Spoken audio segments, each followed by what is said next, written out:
Assalomu alaykum. Agar siz uzumingizdan yaxshi hosil olmoqchi bo'lsangiz, uzumni xom tokiga e'tibor berishingiz kerak bo'ladi. Birinchi xom tok haqida video qilgandik. Uzumlarimiz guldan tushdi. Endi ikkinchi xom to'yni qilsak bo'ladi. Videoni oxirigacha ko'rsangiz, ikkinchi xom to'y haqida men sizga ma'lumot beraman. Ikkinchi xom to'y boshlashdan oldin uzumlaringiz tepada turgan bo'lsa, ya'ni tepaga qarab o'sgan bo'lsa va barglarning orasida turgan bo'lsa, buni pastga mana shu joyga baylaysiz, ya'ni pastga tushirish kerak mevalarni. Shunda uzumga dori sepganingizda uzumingizga yaxshi tegib boradi, yaxshi saqlanadi, kasallik tushishining oldini oladi. Ikkinchi xom to'ygizda uzumingiz oldidan yangi kaltaklar chiqqan bo'lsa, olib tashlaysiz, tepasidagi kaltaklarni ham olib tashlaysiz bo'ladi. Uzumimiz o'zi qoldi. Bundan tashqari bunaqa pastga qaragan eski barglar bo'ladi, qoraygan, bulardan olib tashlaysiz, bular vazifasini o'tab bo'ldi.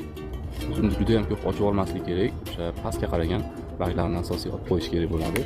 Juda ham ko'p ochib olsangiz ham bo'lmaydi. 30% barglarini olasiz, 70% taxminan qoladi. O'sha pastga qaragan, qoraygan eski barglarni olasiz, keyin o'sha uzumgacha bo'lgan barglarni olib qo'yasiz. Natijada uni uzumlaringiz ochiladi. Eski barglarni olib tashladik. Uzumlarimiz ochilib qoldi. Hammasi pastda turibdi. Degan dori sepganimizda uzumlarga yaxshi yetib boradi. Keyingi videomizda uzumni kasalliklardan saqlash va donini kattalashtirish bo'yicha qanaqa dorilar sepish haqida video qilamiz. Agar sizga video foydali bo'lgan bo'lsa, like bosing, bizga obuna bo'ling.